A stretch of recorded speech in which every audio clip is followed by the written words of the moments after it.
여러분 안녕하십니까. 아침의 매일경제 시간입니다. 전 세계가 극심한 더위로 지금 몸살을 앓고 있습니다. 우리는 지금이 장마철인데도요. 비는 안 오고 무더위가 기승이고요. 유럽은 기온이 40도를 훌쩍 넘어가고 있습니다. 올 여름 국내에서도 나라 밖에서도 잘 견디고 버티셔야겠습니다. 자, 그럼 아침 신문 일면 기사부터 전해드립니다. 먼저 매일경제 준비되어 있습니다. 어제 있었던 이재명 대통령의 취임 30일 기자회견 내용을 일면 톱으로 담고 있죠. 사진과 함께입니다. 제목은 언론이 묻고 국민에게 답한다였는데요. 이렇게 기자회견의 제목까지 소개되어 있습니다. 큰 제목 보죠. 자, 이재명 대통령, 대출 규제는 맛보기였다. 부동산 수요 억제책 지금 많이 있습니다. 그러니까 향후에 집값이 더 오르게 되면 어떻게 됩니까? 이런 취지의 질문들이 나왔거든요. 그러자 수요 억제할 대책 준비 많이 돼 있어요. 걱정하지 마세요. 이런 분위기로 얘기했습니다. 조금 더 보죠. 부동산 과열된 추가 규제를 할 수 있다. 이렇게 시사한 걸로 지금 언론들은 해석을 하고 있습니다. 본격적으로 아침의 매일경제도 이 내용 좀 깊숙하게 다룰 예정입니다. 다음은 동아일보 보시죠. 어제 회견에서 또 다른 내용, 또 다른 주목을 받았던 내용입니다. 검찰 개혁은 자업자득이다. 추석 전에 얼게 만들 수 있다. 이 역시 자신감을 나타낸 걸로 보입니다. 수사권과 기소권 분리하는 거에는 이견이 없다. 그리고 이거는 강력하게 추진하겠다. 이런 의지를 나타냈습니다. 한국일보 확인해보죠. 한편 어제 국회에서는 몇 가지 안건들이 본회의에서 처리가 됐죠. 김민석 국무총리 인준안, 국무총리 후보자 인준안 역시 통과됐거든요. 자, 야당은 보이콧을 했고요. 여당은 강행을 했습니다. 김민석, 새벽 총리 되겠다. 부지런하게 일을 하겠다는 뜻이겠죠. 조금 더 보죠. 야당에서는요. 이재명 대통령의 협치 약속 몇 시간 만에 표결 강행했다. 이게 뭡니까? 이런 반발. 여당에서는요. 이거 돈 없는 발목 잡기입니다. 내란 청산해야 되는데 지금 방해하는 겁니까? 이렇게 또 받아쳤습니다. 총리 인준안 국회 통과했다는 내용입니다. 마지막으로 조선일보 확인해보죠. 미국 국무장관 마코 루비오 장관인데요. 방한 닷새 전에 취소가 됐습니다. 또 스택고인 한미외교입니다. 원래는 8일 정도에 우리나라 온다고 예고가 돼 있어요. 그런데 지금 어제 취소가 됐다고 알려집니다. 그렇다면 우리로서는 뭔가 미국과 얘기할 게 많은데 뭔가 지금 잘 안 되고 있는 것처럼 보이죠? 여기 보면 루비오 장관 이스라엘 문제로 못 온다고 설명이 돼 있어요. 이렇다면 한미 정상회담 우리로서는 좀 빨리 했으면 좋겠는데 일정과 의제 협의 차질을 빚을 수밖에 없다. 이렇게 지적한 내용입니다. 이번엔 사진 한 장 확인해 보겠습니다. 이게 무슨 사진으로 보이십니까? 사진 자체는 나무에 물을 주는 것 같거든요. 근데 제목은 그게 아닙니다. 산불 진압 아닙니다. 나무에 물 주거나 뭐 산불 불 끄는 거 아니에요. 러브버그와 살수대첩이다. 최근 수도권 일대의 이른바 러브버그. 그러니까 이 벌레 2마리가 붙어서 막 날아다니거든요. 그래서 이름이 이렇게 붙었는데 이거를 퇴치하기 위한 물 뿌리는 살수대첩이라는 겁니다. 지금 저렇게 영상에도 나오고 있죠. 이게 서울 노원구의 한 등산로인데요. 이 러브버그가 하도 많으니까 어떻게 퇴치를 하냐면요. 물을 뿌려서 날개가 이제 젖잖아요. 그럼 날지 못해서 땅에 떨어집니다. 그럼 그대로 죽게 된다는 거죠. 이런 방법을 쓰고 있습니다. 그런데 여기 이제 기사 요 안에 자막에 이 하단에 설명해 보면은요. 전례를 보면은 7월 초면은 이 러브버그가 또 사라진다 그러네요. 그러니까 이번 주나 다음 주 정도까지가 굉장히 고비가 아닐까. 일단 그래서 어제 이렇게 물을 뿌려서 퇴치하는 모습까지 카메라에 포착이 됐습니다. 자, 지금까지 일면 기사 짚어봤고요. 지금부터 본격적으로 아침의 매일경 출발할 텐데요. 오늘 또 두 분 패널 모셨습니다. 한 분씩 소개해드리죠. 우선 윤영걸 전 매경닷컴 대표 자리하셨고요. 그 옆에는 최창렬 용인대 특임교수 자리하고 계십니다. 안녕하십니까? 안녕하세요. 자, 첫 번째 이슈 키워드로 오늘도 역시 키워드로 확인해 보겠습니다.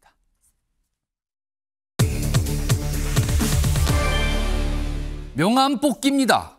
뭔가 추첨을 하는 거죠. 이런 행사 같은 데 보면 명함을 많이 뽑아요. 그러면서 당첨자를 정하기도 하는데 어제 이재명 대통령의 기자회견 때 명함을 뽑는 장면들이 굉장히 이색적이다. 많은 분들이 이런 말씀을 좀 하셨어요.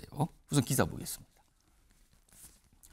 연단을 없애 같은 눈높이 탈권위 모습이었다. 그러니까 기자들과 대통령이 같은 높이에서, 그러니까 뭐 단상이나 연단 이런 데 안 올라가고 앉아서 하는 똑같은 눈높이에서 기자회견이 진행됐다. 그리고 질문할 기자를 추첨했는데 이건 각본이 없었다.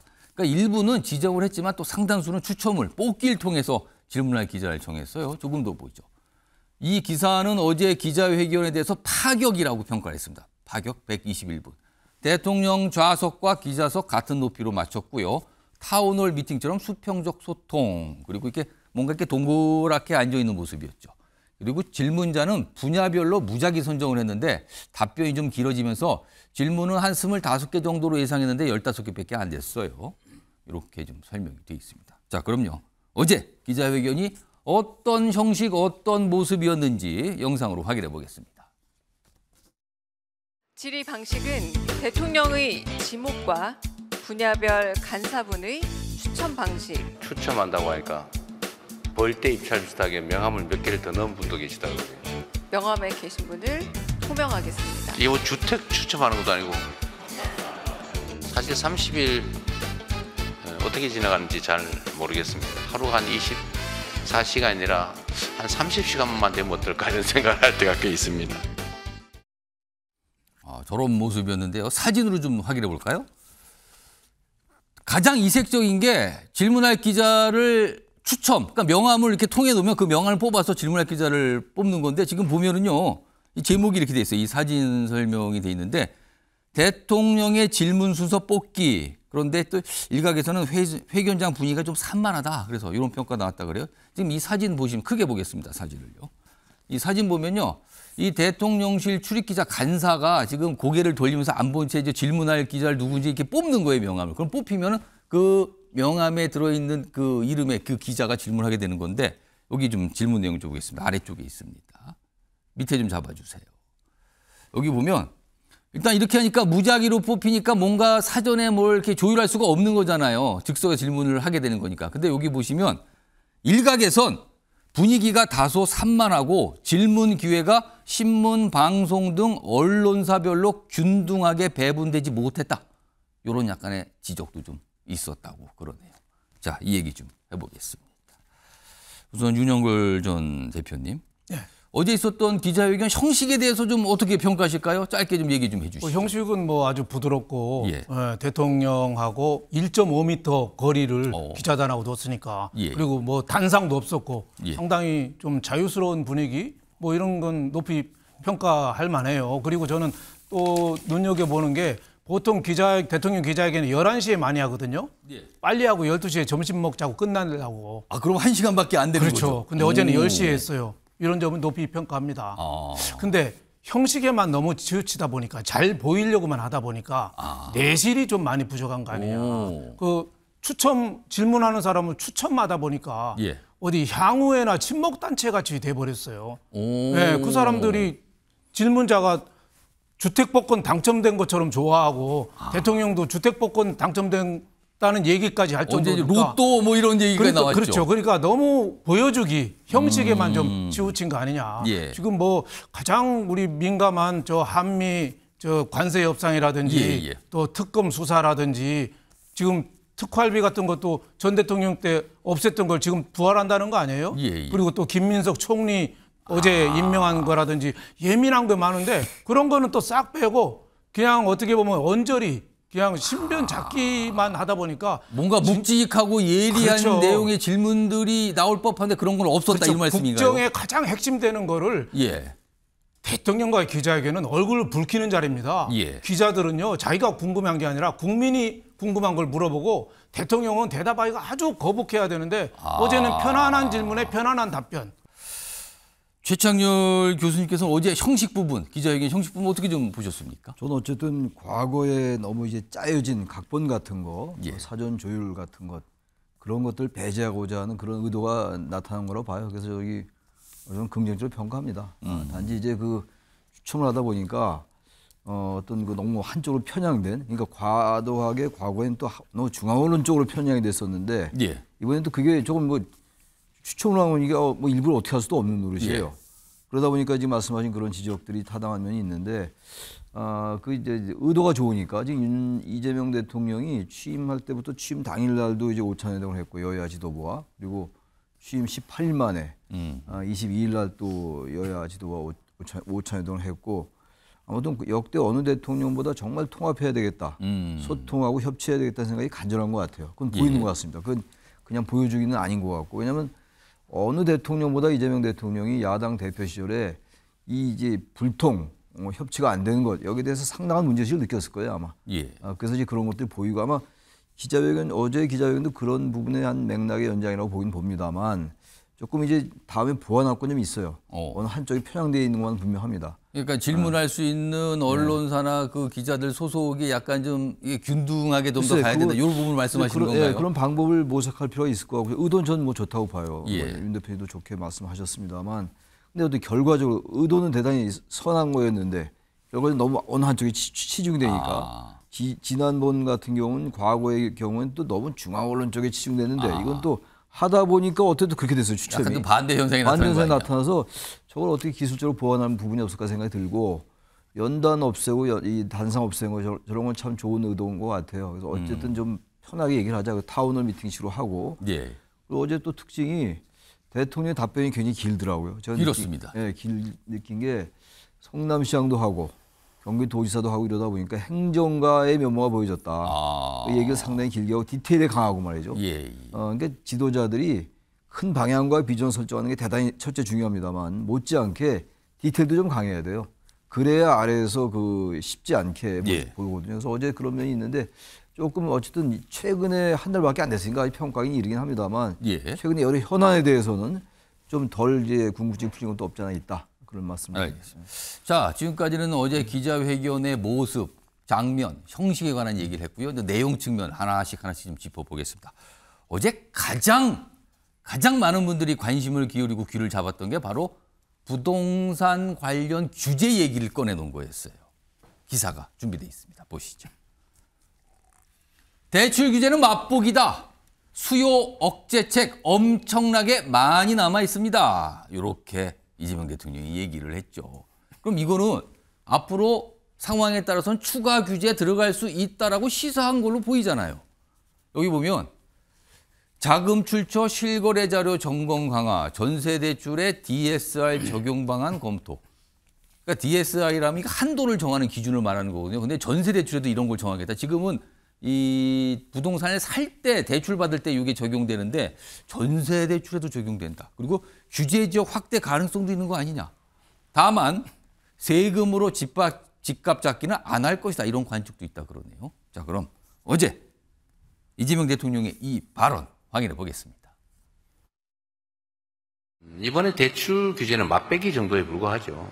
부동산 관련된 정책이 많아요. 예를 들면 수요 억제책, 공급 확대책, 있는데 공급 대책도 꼭 신도시의 신규 택지만이 아니고 기존 택지들 재활용이나 기존 부지를 활용하는 방법도 얼마든지 있습니다.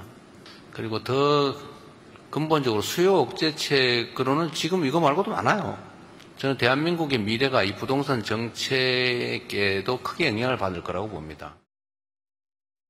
자, 윤영걸 전 대표님.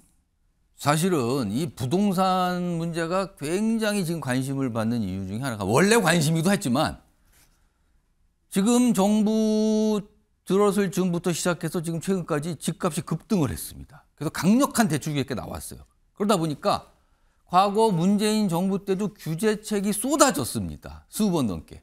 자, 그래서 일각에서는 집값이 지금 오르는 거, 규제책 나오는 거 보니까 이거 과거 문재인 정부 때의 상황, 집값은 급등하고 정책은 쏟아지지만 잡지 못하는 실패가 반복되는 모습. 이거 혹시 또 반복되는 거 아니냐는 일각의 걱정도 있거든요. 어떻게 좀 전망하세요? 어제 이재명 대통령이 부동산에 대해서 비교적 소상하게 얘기했는데 뭐 신도시 같은 거는 이 부작용이 많다. 그 얘기도 저는 맞다고 봐요. 신도시를 하다 보면은 또 토지를 매입하거든요. 그 돈이 또 풀려가지고 또 부동산을 또 사고 지금 부동산의 문제라는 게 서울 주택 아니겠습니까? 예. 이 문제를 제가 보기에는 이재명 대통령이 지난번에 금감원에서 발표할 때 우리랑 상의하지 않은 거라고 그랬어요. 예. 근데 어제는 갑자기 대출 규제는 맛보기고 예. 수요 억제책이 엄청 많다. 그러니까 또 다른 카드가 준비되어 있는 거 아닌가? 뭐 이런 생각이 드는데 제가 보기에는 대통령이 시장의 안정을 위해서 예. 좀 엄포를 놓은 건데 좀 너무 좀 지나치게 앞서간 거 아닌가 좀 이런 생각이 들어요. 이번에 문재인 대통령이 부동산 대책을 28번 내놨거든요. 한 번은 내 주머니에는 초강력 대책이 많다 이런 얘기도 했어요. 그 얘기 하자마자 오히려 더 올랐어요. 근데 28번 부동산 대책 낸 것보다 저는 이재명 대통령 와서 이번에 대출 규제 주택담보대출 6억으로 묶은 거 예. 저는 그거 하나가 더 크다고 봐요. 이게 주택시장이 예. 완전히 냉기가 돌 수도 있습니다. 그걸 좀 더 지켜봐야 되는데 아직도 수요 대책이 많다는데 수요 대책이라는 건 뻔해요.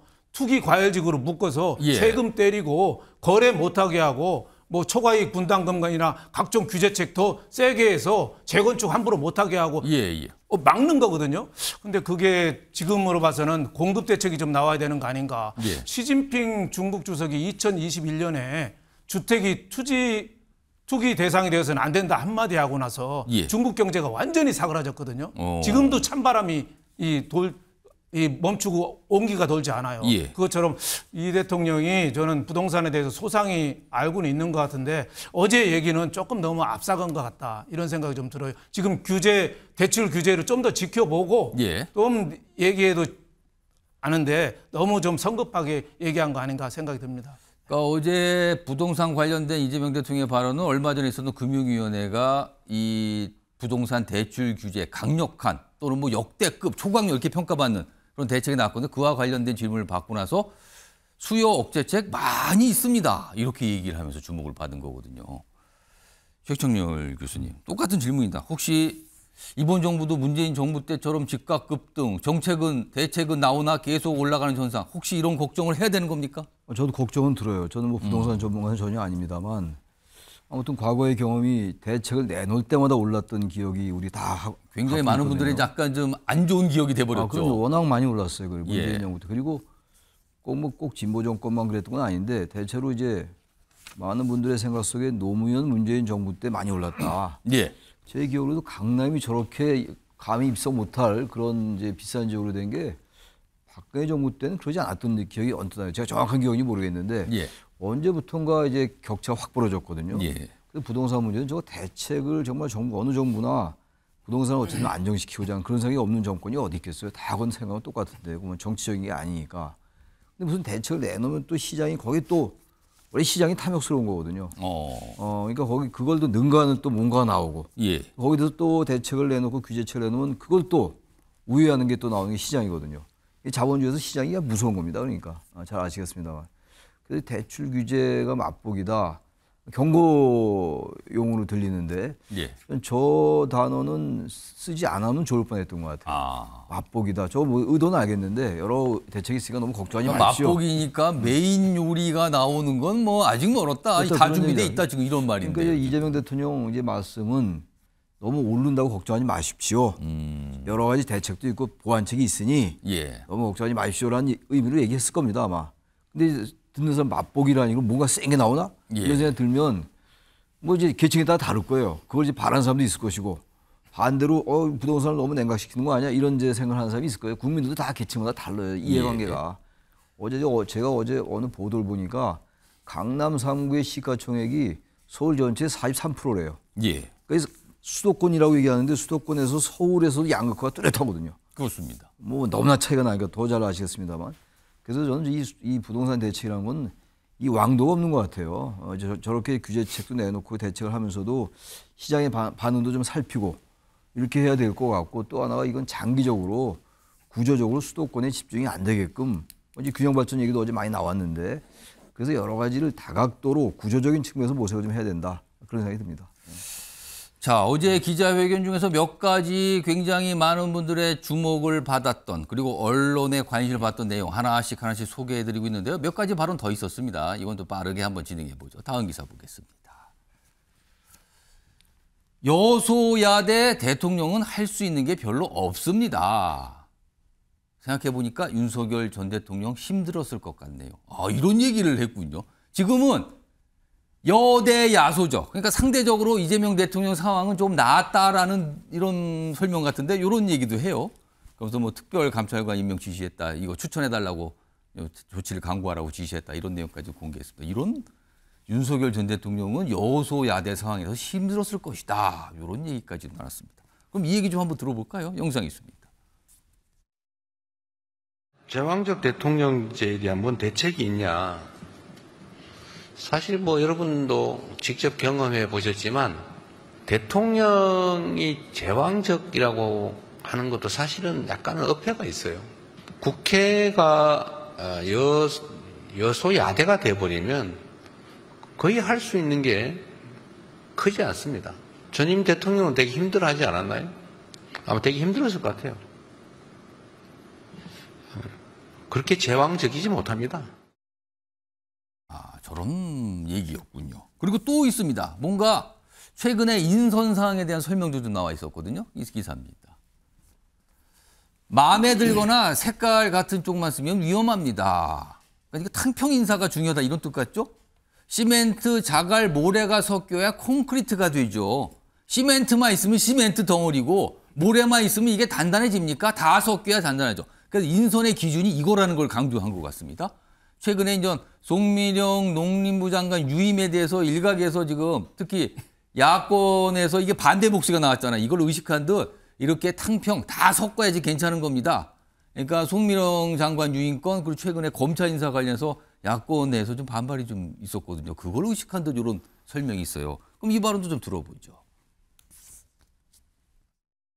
마음에 드는 또는 색깔이 같은 쪽만 쭉 쓰면은 위험하죠. 시멘트, 자갈, 모래, 물 이런 걸 섞어야 콘크리트가 됩니다. 차이는 불편한 것이기도 하지만 시너지의 원천이기도 하죠. 차이가 있고 색깔이 다르더라도 필요하면 능력이 있으면 같이 써야 되는 겁니다. 그래야지 콘크리트처럼 단단하죠. 인선의 기준에 대해서 다시 한번 강조한 건데 특히 조국혁신당, 뭐 줄여서 혁신당으로 부릅니다. 여기에서는 최근에 검찰 인사가 있었잖아요. 고위직 인사. 이거에 대해서 불만 제기를 계속하고 있어요. 그 목소리 좀 들어볼까요?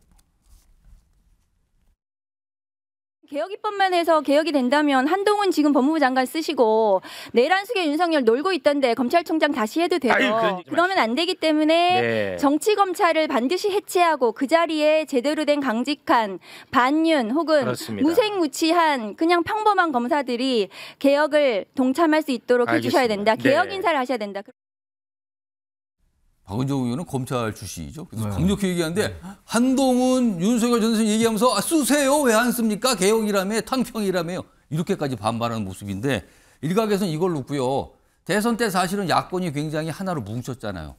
이거 대선 뒤에 이제 청구서가 날라오는 거 아니야. 이런 시각도 있거든요. 오늘 그런 시각 기사도 하나 있습니다. 보겠습니다. 조국 사면 복권 대선 청구서 내밀었다. 앞선 거하고 좀 연마돼요. 대통령이 어떤 인선에 대해서 야권 그러니까 소수 정당인 야권 내에서 문제 제기를 계속하는 거예요. 강력하게 저렇게. 그리고 조국 전 장관 사면 얘기를 꺼내놨답니다. 어제 비교섭단체 5개 야당 지도부와 이재명 대통령이 오찬했어요. 그러니까 군소정당, 군소야당들과 오찬했는데 이 자리에서 조국 사면 얘기가 나왔다는 겁니다. 그러자 이재명 대통령 반응 어땠을까요? 제목이 있습니다. 근데 이거 보시죠. 이 대통령은 즉답을 피했다. 뭔가 답하기 어렵거나 조금 불편할 수도 있는 것 같죠? 이겁니다, 지금. 자, 그럼 이와 관련된 목소리들이 있었어요. 들어보겠습니다. 언론인들과 정치인들도 사법의 정치화로 많이 희생당했습니다. 검찰 정권의 가장 큰 희생자 중 하나는 잘 알다시피 조국 대표이기도 합니다. 조국 전 대표의 사면 복권 문제에 대해서는 즉답은 하지 않으셨고요. 노동자들 사면 복권에 대해서는 좀 실태를 좀 자세히 물어보셨고. 윤영걸 전 대표님. 그러니까 조국 혁신당에서 나온 건 아니네요. 다른 야당에서 나왔는데 이른바 일각에서는 이걸 대선 청구서에 날라온 거다. 그때 도움을 주고 뭐 뭉치고 그랬는데 대선 청구 나왔는데 이거 이재명 대통령 어떻게 판단해야 된다고 보십니까? 저는 어제 야당 대표 비교섭단체 예. 대표 오신 분들이 얘기했잖아요. 건설노동자, 화물연대 그리고 조국 사면 예. 세 가지 얘기했거든요.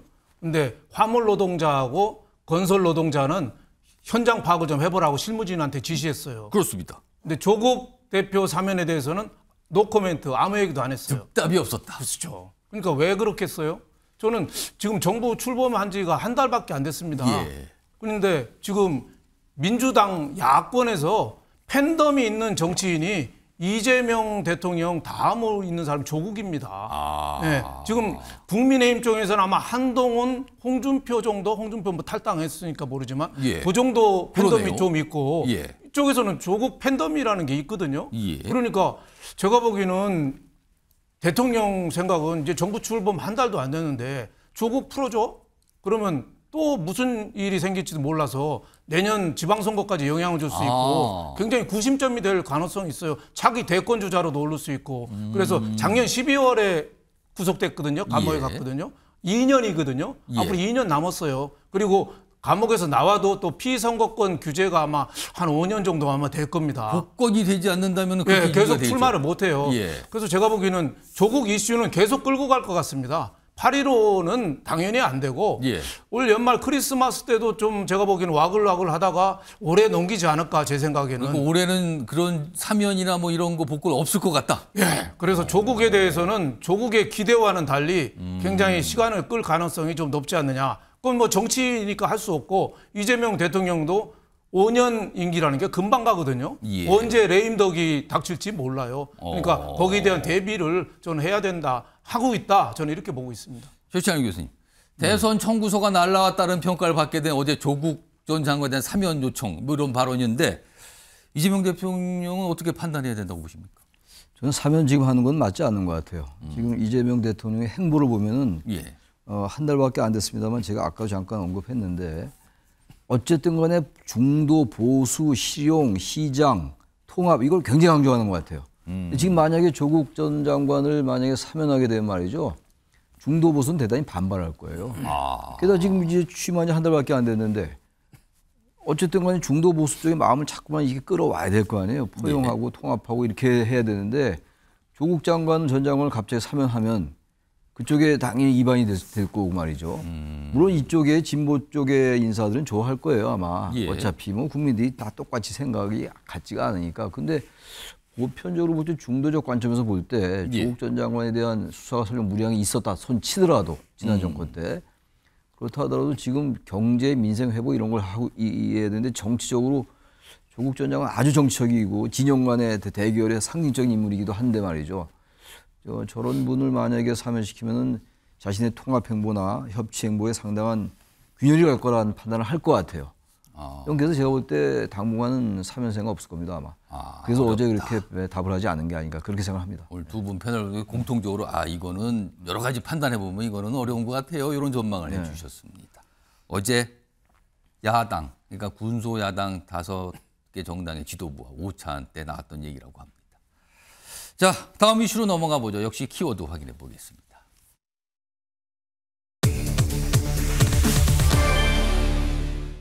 어느 한쪽은 싱글벙글이고 다른 한쪽은 피켓 시위했다는 거. 이거 예상됩니다. 어제 국회 본회의장 안팎의 모습인 것 같은데요. 사진이 바로 준비되어 있습니다. 어제 김민석 국무총리, 이제는 국무총리가 됐어요. 근데 어제까지는 이거 표결 전까지는 후보자였는데 그 인준안 처리 문제였어요.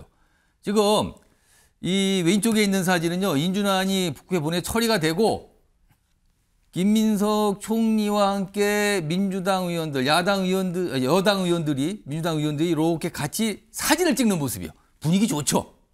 아주 미소를 짓고 이제부터 잘 풀릴 것 같습니다. 막 이런 분위기였어요. 근데 반면에 같은 시각 본회의장 밖에서는요 피켓 시위가 있습니다. 국민의힘이죠. 여기 보면 불법 무능, 부적격 김민석이다, 분노 유발이다, 배추 투자다 이런 거 막 써 있는 피켓 들면서 여전히 반발하고 반대하는 피켓 시위를 벌였다. 이런 내용입니다. 자, 그럼 하나씩 장면을 볼까요? 자, 그럼 어제 국회 본회의장 어떤 모습이었는지 확인해 보겠습니다. 총 투표수 179표 중 가 173표, 부 3표, 무효 3표로서 가결되었음을 선포합니다.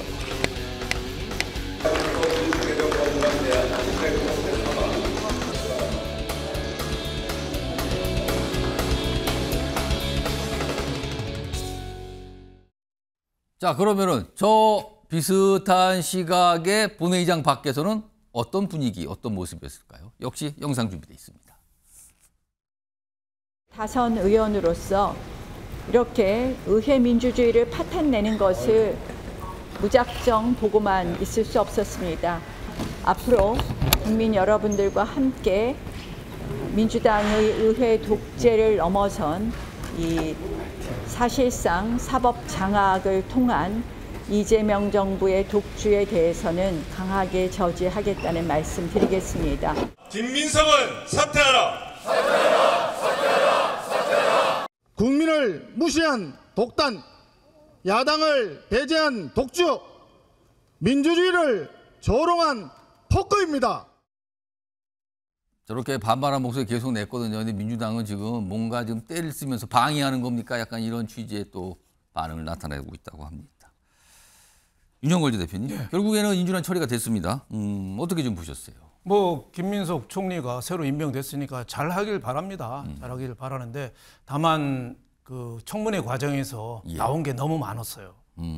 그리고 또 제대로 또 걸르지도 못하고 증인들 출석도 없고 그냥 궁금증만 나왔는데 그건 해소되지 못한 상태에서 저렇게 국회 표결로서 일방적으로 한 거는 어제 이재명 대통령도 기자회견에서 얘기했습니다만 협치를 강조했는데 너무 일방 독주한 거 아닌가 뭐 이런 생각이 들어요. 저는 김대중 대통령부터 지금까지 총리 낙마를 많이 봤거든요.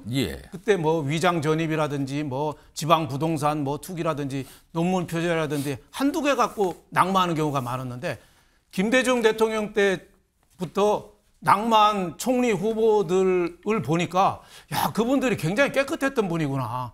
저는 그런 생각이 들 정도로 이번에 김민석 신임 총리가 너무 지적된 게 많고 돈 문제 거론된 것도 많고 그분도 역대 낙마한 사람들 다 합친 것보다 저는 김민석 지금 신임 총리가 더 많다고 봐요. 제 개인적인 생각입니다만. 그런 점에서 조금 좀 아쉬운 점, 협치라는 면에서 좀 아쉬운 점이 있고 좀 더 걸렀으면 좋았을 거 아닌가 뭐 이런 생각이 드는데 뭐 어제 취임 일성으로 뭐 참모장이 되겠다 이재명 대통령이 또 새벽형 총리가 되겠다 좀 열심히 해서 민생 어려운데 좀 잘 좀 됐으면 좋겠습니다만은 너무 열심히만 한다고 또 좋은 게 아니죠. 방향을 잘 잡아야죠. 옛날에 현대 정주행 회장은 새벽 4시에 일어나서 5시에 가족들 모여서 식사했잖아요. 열심히 했어요. 근데 현대를 잃었어요. 하지만 또 삼성의 이건희 회장은 출근도 잘 안 했지만은 삼성을 또 세계적인 기업으로 또 만들었어요. 그래서 꼭 새벽형만 좋은 건 아니다. 일 잘하는 게 중요하다. 이런 생각이 좀 듭니다. 지금 말씀하시는 중간에 속보가 하나 흘러갔습니다. 다시 한번 불러와서 확인해 보겠습니다. 북한과 관련된 속보가 지금 들어왔어요. 지금 이 시각이에요. 합참이 설명했습니다. 어제 군사분계선에서 북한 인원 1명 신병을 확보했다. 이렇게 보면 아마 탈북 이런 거 예상이 되는데 아직 정확한 건 좀 기다려봐야 되는데 일단 북한 인원 1명의 신병을 확보했다는 속보가 지금 방금 들어왔습니다. 기다려보죠. 추가 속보 있을 것 같습니다. 자, 김민석 총리, 이제 총리가 됐습니다. 어제 인준안 국회 본회의에서 처리가 된 이후에 본인의 어떤 각오, 뭐 소감 이런 걸 좀 밝혔거든요. 목소리 들어보시죠. 폭정 세력이 만든 경제 위기 극복이 제1 과제입니다. 대통령님의 참모장으로서 일찍 생각하고 먼저 챙기는 새벽 총리가 되겠습니다.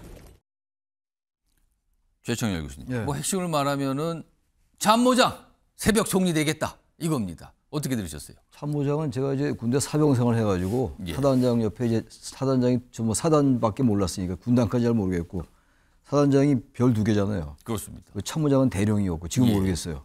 참모 그 작전 부사단장은 그때 완스타였던 걸 기억하는 뭐 한 70년대 얘기니까 잘 뭐 지금 모르겠는데 장군들 별 얘기를 하셨습니다. 아무튼 참모장이면 이제 군에서 그런 이제 직책이에요.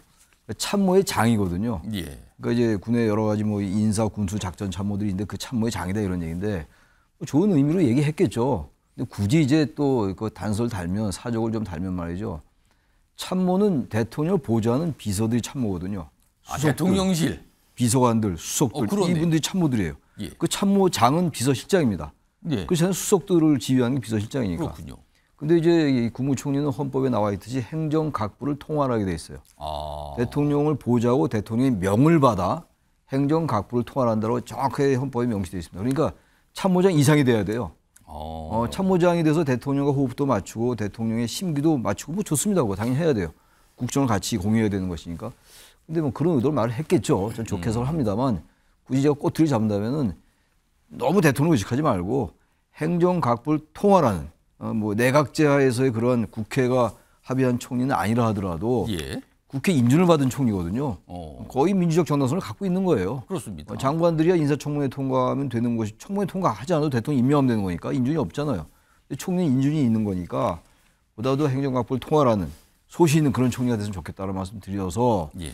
저 참모장이란 말도 굳이 안 해도 될 말을 했다. 좋은 의도인지는 알겠는데 너무 대통령 의식한 발언은 아닌가라는 생각이 들기도 합니다. 논평이니까 제가 그렇게 말씀드립니다. 알겠습니다. 네. 어제 총리 인준안 통과됐다 이겁니다. 그러면 지금 남은 게 꽤 많아요. 왜냐하면 지금 어제는 총리 인준안 하나만 통과된 거잖아요. 지금 이미 임명이 된 지명이 된 17명의 장관 후보자들 청문회 다 열어야 되거든요. 그런데요. 그중에 몇몇은 지금 논란의 대상이 됐죠. 그중에 한 명이 바로 이 인물입니다. 교육부 장관 후보자 이진숙 후보자 말합니다. 여기 사진 있죠. 여기. 이 이제 충남대 이 교수고 뭐 총장도 역임하신 분인데 학자죠, 학자.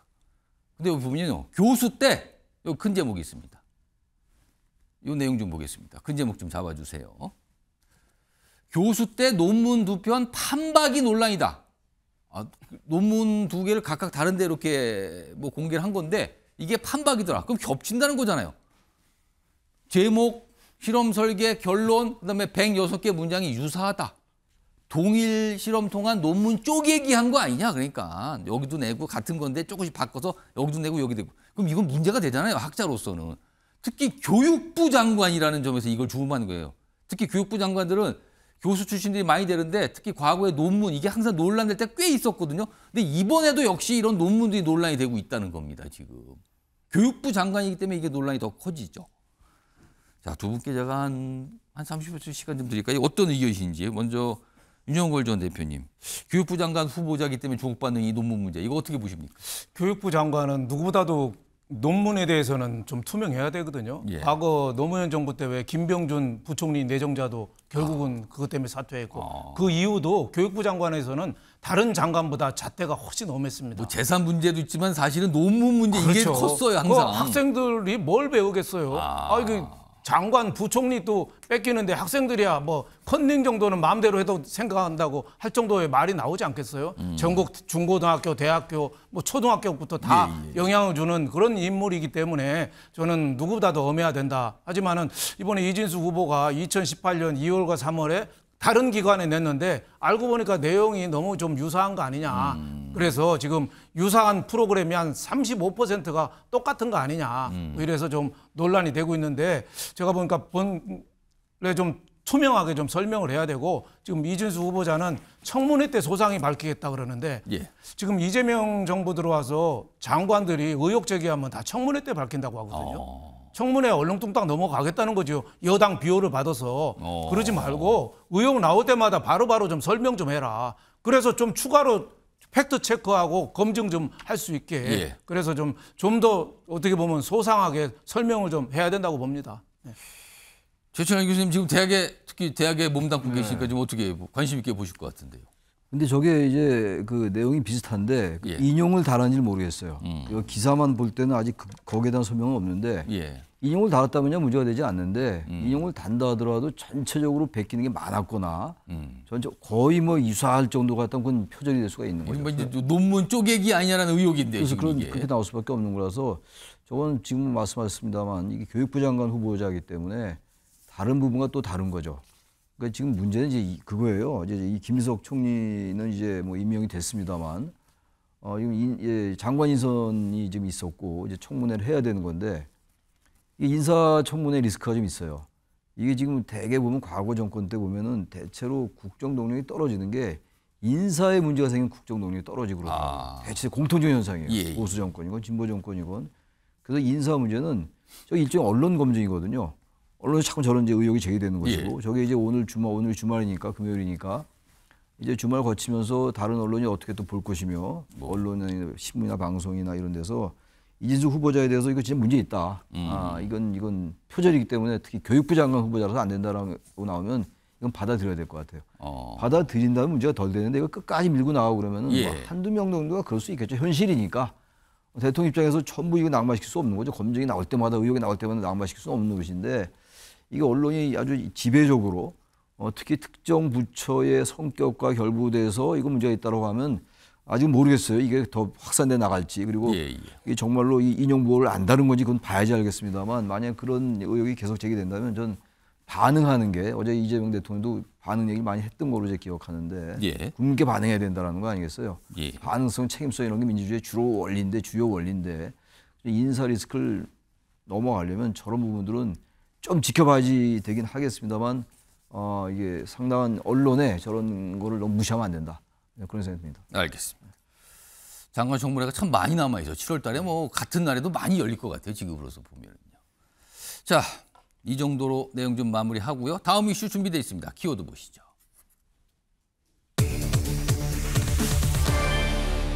(250mm) 신발. 키워드가 이렇습니다. 25cm 신발이다. 이게 키워드 등장했어요. 지금 특검 수사 굉장히 이제 속도를 내면서 쭉 진행 중이에요. 특히 내란 특검이 그동안 주목받았지만 이제 김건희 특검도 본격 가동돼서 뭔가 하고 있거든요. 그 내용부터 좀 소개해드리죠. 신문 있습니다. 첫 타깃은 주가 조작. 김건희 특검 3부 토건 압수수색 어제 벌였습니다. 뭐 10여 곳이 넘는 곳을 뭐 집중적으로 압수수색했다고 알려지죠. 3대 특검 중에 가장 먼저 현장 수사에 들어갔다는 겁니다. 아래쪽 보죠. 내용 보겠습니다. 이 사안이 좀 복잡해요. 일단 김건희 특검에서 들여다보는 건데 이 3부 토건 주가 조작 의혹 사건을 좀 들여다본다는 거잖아요. 뭐 간략하게 보면 주가 5배 띄워서 수백억을 챙긴 혐의, 요 작은 제목 보겠습니다. 그리고 이 3부 토건 전 회장과 오랜 친분이 있는 김건희 여사. 하여튼 뭔가 관여했는지 이걸 들여다보겠다는 거예요, 지금요. 핵심은 이거거든요, 지금. 기사 하나 더 있습니다. 국민 관심사 큰 사건 1호 수사다. 윤석열 전 대통령 부부 개입 여부 규명에 총력을 기울이고 있다. 이게 우크라이나 재건 사업 이런 거하고 또 관련이 있어 보인다는 거잖아요. 아무튼 이게 내용이 주가 조작에서 조금 다소 복잡하긴 하나 아침 매일경제가 어떻습니까? 아주 쉽게 여러분께 풀어드릴 텐데 우선 어제 이와 관련된 특검 어떤 발언, 목소리가 있었어요. 들어보시죠. 특검은 오늘 오전 주식회사 3부 토건 사건과 관련하여 총 13곳에 대한 압수수색을 실시하고 있습니다. 여러 수사 대상 중 처음으로 강제 수사에 착수하였습니다. 자, 이 사안 좀 설명해 주시기에 지금 이고은 변호사 나와 계신데요. 안녕하십니까? 우선 궁금한 게 이 3부 토건 주가 조작 의혹 사건이 뭔지 그리고 왜 김건희 특검이 이 사건부터 먼저 착수를 했을까요? 두 가지입니다. 설명 좀 해 주시죠. 네, 일단 이 3부 토건 주가 조작 이 사건 관련해서는요. 3부 토건에서 이 우크라이나 재건 사업에 실제로 참여할 의사나 능력이 없었음에도 불구하고 마치 그럴 것처럼 주가를 띄어서 그 전현직 이 임원들이 이 수백억 원대의 부당이득을 챙긴 것이 아니냐라는 의혹이 불거졌습니다. 그런데 이 김건희 특검에서 이 사건을 들여다본 게 지금 이 사건의 되게 중요한 연결고리가 바로 이종호 전 블랙펄 인베스트먼트 대표가 자신들 이 해병대 출신 지인들과의 단체 대화방에서 3부 토건, 3부 내일 체크하고 이런 내용의 메시지를 지인들에게 보낸 거죠. 그게 2023년에 있었던 일인 거죠? 네, 그렇습니다. 근데 지금 윤석열 정부가 들어선 이후네요, 그러면은? 맞습니다. 근데 참 희한한 것이 그다음에 이틀 뒤에 윤 전 대통령 부부가 우크라이나의 영부인을 접견을 합니다. 그리고 나서는 우리나라가 이 재건 사업에 지원을 약속을 하고요. 그리고 얼마 지나지 않아서 원희룡 당시 이 국토부 장관이 이 3부 토건의 관계자들과 함께 폴란드에서 열렸던 이 재건 사업 포럼에 참여를 하고요. 또 3부 토건에서는 관련된 MOU를 공개하는 등 마치 3부 토건이 재건 사업에 대해서 굉장히 열의가 있고 실제 참여할 것처럼 공시를 하게 되는 거죠. 그런데 당시 삼부토건 주가가 원래 한 주당 1,000원밖에 안 됐었는데 이러한 보도들이 계속 이어지면서 주가가 5,500원대로 급격히 상승하게 되는 거죠. 이 과정에서 이 삼부토건의 전현직 임원들이 이 주가를 팔아 치우면서 수백억 원대의 부당이득을 챙겼는데 왜 이종호 전 블랙펄 인베스트먼트 대표가 자신들 지인들에게 삼부토건에 대한 주가를 이야기했는지 그리고 나서 왜 이른바 삼부 체크 이거군요. 삼부 체크. 그래서 그 부분이 혹시나 김건희 여사가 관련된 것은 아닌지 등에 대해서 특검에서 들여다보고 있습니다. 특검에서는 이 사건에 대해서 아직 검찰이 별다른 강제 수사나 심층 수사하고 있지 않기 때문에 이 부분에 대해서 먼저 수사함으로써 이 수사의 실적도 올릴 그런 생각도 있을 것 같고요. 또 수사하는데 압수수색 등 이제 절차가 많이 시간이 소요되기 때문에 제일 먼저 이 사건에 대한 강제 수사 돌입한 것이 아닌가 싶습니다. 상대적으로 지금까지 수사가 덜 돼 있는 분야다. 이거부터 좀 들어가야 됐다. 그리고 관심이 많다 지금 많은 분들이. 이런 거군요. 앞서 봤던 조선일보 기사 다시 한번 불러볼까요? 여기 보시면 아래쪽에 뭐 간략하게 요약된 거 요거 좀 한번 제가 읽어드리겠습니다. 아래쪽으로 카메라를 좀 잡아주시기 바랍니다. 여기 있습니다. 삼부토건 주가 조작 의혹이란 무엇인가? 2023년에 벌어진 거예요. 삼부토건이 윤 정부의 우크라이나 재건 사업에 참여하는 것처럼 꾸며 주가를 5배 이상 부양한 사건. 방금 전에 이고은 변호사가 설명했죠. 5배나 뛰었다고. 근데 김건희 여사 측근인 이종호 전 블랙펄 인베스트먼트 대표가 연루되면서 김 여사 역시 관여했다는 의심을 받고 있다. 지금 이겁니다. 이걸 확인해 보겠다는 거예요. 지금. 방금 봤던 세계일보 기사 다시 한번 불러오죠. 그런데 최근에 이런 일도 있었나 봅니다. 여기 보면 작은 제목 좀 잡아주실까요? 여기 보면 뭐 상황에다 쭉 설명하고 요겁니다. 특검 삼부토건 증거인멸 정황도 수사하고 있다. 증거인멸이요? 저쪽 끝으로 가보겠습니다. 기사 끝으로. 여기 설명이 돼 있어요. 이겁니다.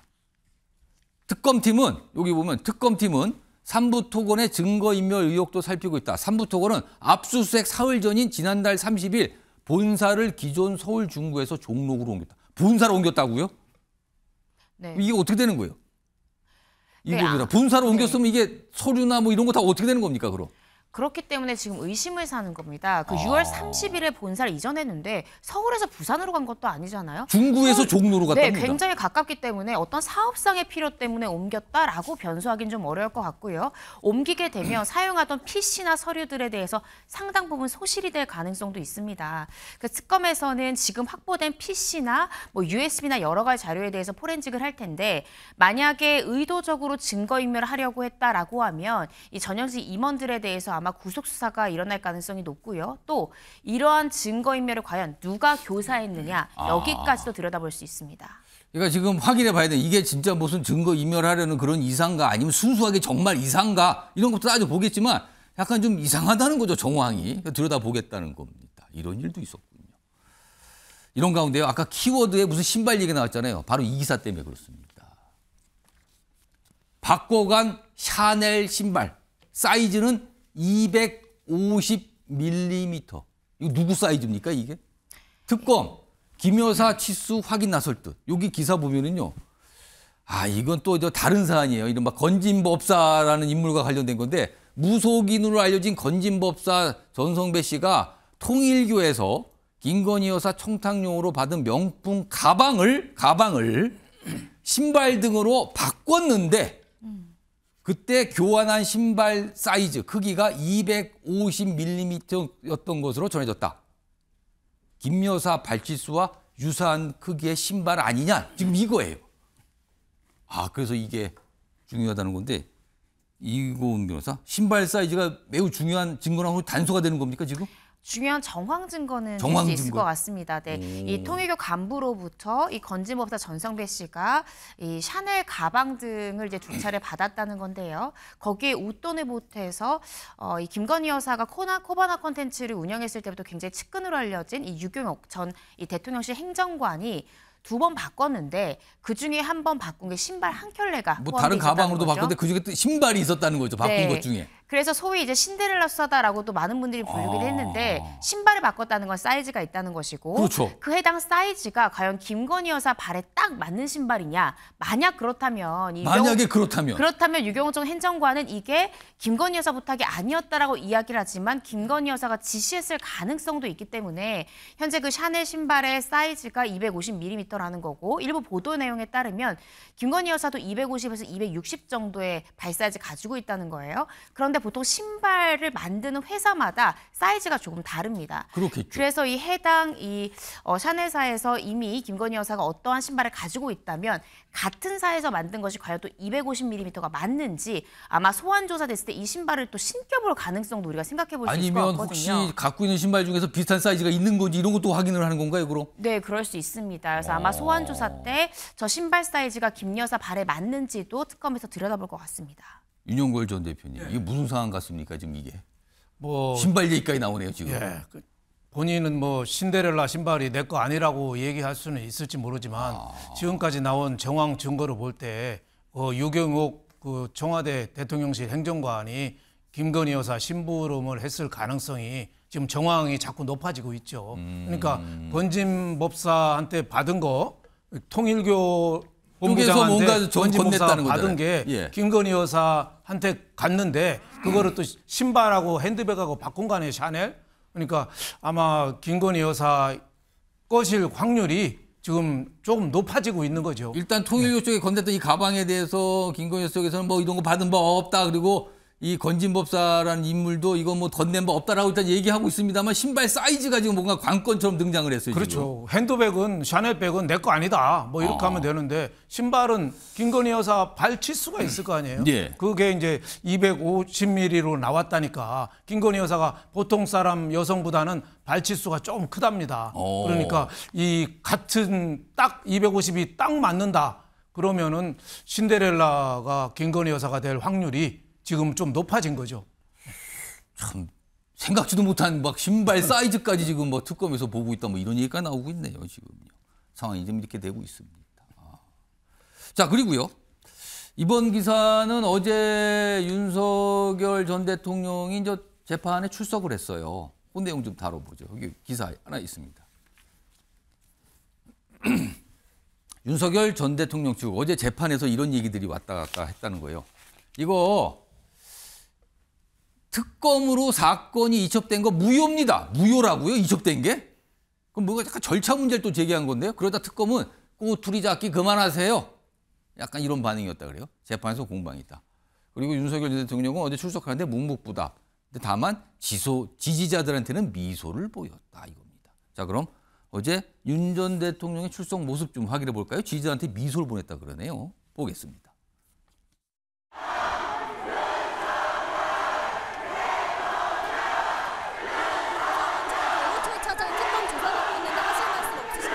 계엄 선포문 사후 작성 한 전 총리와 상의하셨습니까?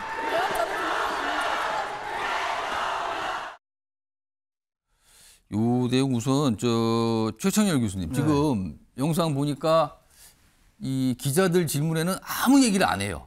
약간 굳은 표정을 지는데 또 옆에 지지자들이 막 이름을 외칠 때는 또 보면서 싹 슬쩍 보면서 그냥 미소 짓고 약간 뭔가 만족스럽다는 표정이 느껴지기도 하거든요. 어떻게 좀 보셨습니까? 윤석열 전 대통령 측과 윤석열 전 대통령이 이 재판을 보는 관점이 일반 국민하고 너무 다른 것 같아요. 이 상황 자체를 지금 그야말로 내란 사건의 우두머리 혐의의 피의자고 뭐 다른 사건도 있어요. 지금 직권남용죄도 있고 특수공무집행방해 여러 가지 혐의가 있는데 어제 보니까 표정이 아주 여유 있는 표정. 저 표정 아닙니까 지금?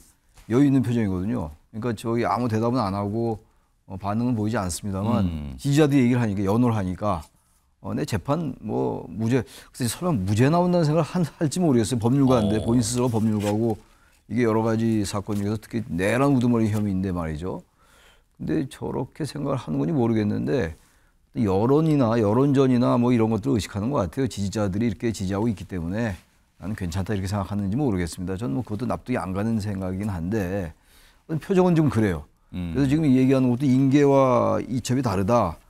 이게 말이 안 되는 얘기인데 이게 우리가 법꾸라지라는 얘기 많이 했었잖아요. 언론에도 많이 나왔었고 온갖 법기술을 다 동원하고 지난번 꽤 오래된 얘기입니다만 체포될 때 한남동 관저에서 체포될 때도 체포영장이 발부됐음에도 불구하고 체포영장 발부에 뭐 관할권 얘기를 문제 제기를 많이 얘기를 했죠. 얼마나 많이 나왔던 얘기였어요. 그리고 고위공직자범죄수사처 공수처의 수사권이 없다. 네. 그 얘기를 지금 계속 그 맥락이 그 연장인 것 같아요.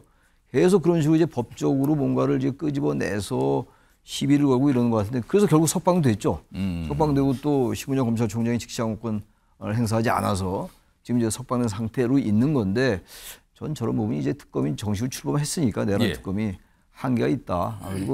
그리고 아직도 윤석열 전 대통령은 국민들께 말이죠. 사과나 반성의 그런 메시지가 전혀 없어요. 예. 유감도 표시하지 않고 아무리 그래도 전직 대통령인데 또 한때 대통령을 뽑은 우리 국민들 생각해서라도 예. 최소한의 그런 유감 표명이 있어야 되는 게 아니냐. 뭐 이런 얘기 해봐야 소용을 다 알리만 제가 예. 이런 말씀을 안 드릴 수 없습니다. 지금 이 내란 사건 재판이 그동안 진행되어 왔는데 이 사건이 검찰 쪽에서 이제 특검으로 넘어갔어요. 그래서 특검이 이제 이 재판을 담당하고 있는데 어제 재판에서 이렇게 공방이 있었다는데 이거 아까 제목에 살짝만 나왔는데 조금 더 자세히 들어가 보죠. 윤 전 대통령 측은 이렇게 주장을 했어요. 특검, 특수본에 사건 인계를 요청했는데 그러니까 특검은 인계해달라고 요청을 했는데 특수본은 특검의 사건을 이첩했다. 여기서부터 이제 어려워지는 겁니다. 인계, 이첩이 나왔어요. 인계와 이첩은 별개의 제도다. 그러니까 법률상 근거 없는 무효입니다. 이첩한 거. 인계해달라는데 왜 이첩합니까? 이거예요, 지금. 그러자 특검 측 설명은 이래요. 이거 납득 안 되는 주장입니다. 인계에 이첩이 포함되는 겁니다. 인계와 이첩, 특검에 넘겨준다는 의미로 동일한 건데 이런 미세한 부분을 꼬투리 잡고 있는 겁니다, 지금. 이렇게 반박합니다. 2004. 이거 뭐 차이점이 있는 겁니까? 인계와 이첩. 지금 윤 전 대통령이 이야기하고 있는 예. 것이요. 이 특검 법안 6조 3항을 얘기하고 있는 겁니다. 이 내란 특검법 6조 3항 보시면 이 특별검사가 직무 수행하는 데 있어서 필요한 경우에는 이 대검찰청, 공수처, 경찰청 등 관계기관의 장에게 이러한 수사 서류나 증거 자료나 이런 것들에 대한 제출과 수사 협조를 요청해야 되고요. 또 지금 이 내란 재판처럼 재판이 계속되다가 공소를 유지하기 위해 사건을 넘겨받을 때는 이 사건을 인계해야 한다라고 표현이 돼 있다는 거죠. 그러니까 넘겨달라, 넘긴다는 뜻이죠. 네, 그러니까 근데 이건 이첩하고는 다른 거예요? 다르다고 주장하는 거죠. 그래서 저도 참 굉장히 창의적인 주장이다라는 생각을 했어요. 이걸 찾아낸 겁니까? 이게 인계를 하려면 사건을 넘기지 않고 어떻게 인계를 할까요? 이게 예를 들어 담당자가 바뀌면 우리가 흔히 인수인계한다라고 하잖아요. 그러니까 진행돼 있던 것을 그대로 옮겨서 우리가 받는다라는 것이 인계의 의미이기 때문에 지금 박억수 특검보의 지금 이야기가 인계를 하려면 사건을 넘겨받아야 인계를 하는 건데 그렇기 때문에 인계와 이첩은 결국 특검에 이 사건을 넘겨준다, 이관한다라는 의미로 결국 동일한 표현이고 결국 말꼬투리를 잡는 것이다라고 특검보에서는 이야기를 했던 것이고요. 근데 만약에 꼬투리를 안 잡히기 위해서 처음부터 그러면 특검이 인계 아니고 그냥 이첩해 주세요. 인계도 하고 이첩도 하고 다 해주세요. 그랬으면은 괜찮았던 겁니까? 그렇지 않습니다. 사실 인계한다라는 것이 사건을 넘겨받는다는 것이니까요. 인계를 요청한다고 하더라도 사건을 이첩했다라는 것과 전 별다른 표현의 차이가 없다라고 생각해서 절차적 위법성 시비는 전혀 없다라고 생각이 듭니다. 그리고 또 한 가지 지금 윤 전 대통령께서 주장한 게 아까 제가 설명드렸듯이 관계기관의 장에게 이러한 수사협조를 요청해야 되는데 왜 특수본에다가 이야기를 했냐. 대검찰청의 장은 검찰총장 아니냐. 심우정 검찰총장의 인계를 요청했었어야지 왜 특수본에다 요청했냐라고 이야기를 했는데 이 부분에 대해서 이 특수본 검사도 왜 파견받아서 그대로 공소유지하고 있잖아요. 이 특수본이라는 특수본도 관계기관이고 특수본의 기관장이 허용을 했기 때문에 이것은 법률상 문제가 없다라고 주장하고 있고 이러한 특검보 측의 주장이 전 법률상 맞다라고 보여져서 사실 윤석열 대통령 측에서는 이런 주장을 하지만 재판부에서 실익 있는 주장으로 볼 가능성은 좀 낮지 않을까 싶습니다. 그러니까 이런 주장과 반박이 나오는데 재판부가 이제 판단해 보겠다 그랬대요. 이게 이쪽 윤 전 대통령 측 주장이 맞는 건지 아니면은 특검 쪽의 반박이 맞는 건지 이걸 판단해 보겠다. 인계 요청했는데 왜 이첩합니까? 이게 다른 거냐 같은 거냐 이걸 놓고 또 따져보겠다는 겁니다. 지금 어렵습니다. 복잡하게 가는군요. 다음 마지막 이슈 준비되어 있습니다. 키워드 보시죠. 신당설 물음표죠? 그럼 확정된 게 아니고 뭔가 얘기가 좀 있나 본데요. 어느 정당에 또 신당설이 나오는 겁니까? 기사 있습니다. 우선 국민의힘 상황부터 보죠. 도로 친윤 영남된 송원석 국민의힘 비대위. 도로 친윤 영남됐다 그러네요. 안철수 혁신은 중수청의 무게. 이쪽은 뭐 중수청. 여기 보시면 사무총장 등 주요 당직에 친윤 영남계가 다시 또 인선이 됐다는 거예요. 그래서 여기 보면 사무총장과 정책위 의장의 뭐 정정식 의원과 김종재 의원. 그러면서 다시 친윤 영남 쪽으로 갔다 이런 거잖아요. 그리고 구주류가 또 많이 또 들어왔다 뭐 이런 건데 이거에 대한 얘기를 또 이렇게 기사로 담고 있습니다. 이런 상황에서요. 다음 화면 보겠습니다. 어제 이런 얘기가 좀 나왔습니다. 홍준표 전 대구시장 얘기인데요. 본인이 운영하는 청년의 꿈이 홈페이지가 있거든요. 이게 소통 창구인데 질문이 이렇게 나왔대요. 국민의힘 생명의 불 꺼지는 듯 하는데요. 라고 어떤 질문이 들어오니까 대체 정당 나올 겁니다. 물극필반입니다. 이렇게 얘기해요.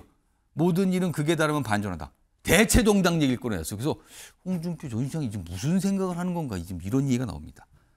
지난달 중순에 홍 전 시장이 미국에 좀 한참 머물다니 귀국을 했거든요. 당시 목소리 좀 들어볼까요? 나라가 조속히 좀 안정이 되었으면 합니다. 새 정부 출범을 했는데 새 정부가 정치 보복을 하지 말고 국민 통합으로 나라가 좀 안정이 되도록 해줬으면 좋겠습니다. 이상입니다. 하와이 체류하시면서 나라 위해서 뭘 할지 고민하는 시간이었다고 하셨는데 그건 차차 말씀드리겠습니다. 혹시 이준석 대표랑 만남 같은 가능성이 방금 들어왔습니다. 저 당시는 방금 들어왔다지만 어제 답변에서는 대체 정당 얘기를 꺼냈단 말이에요. 윤영걸 전 대표님. 자, 국민의힘 지금 상황에서 국민의힘을 대체할 정당 또는 국민의힘과 경쟁할 또 다른 정당, 신당이 나올 수 있을까? 이 가능성 어떻게 보십니까? 저는 뭐 필요성은 있다. 지금 뭐 국민의힘이 좀비 정당이 됐거든요.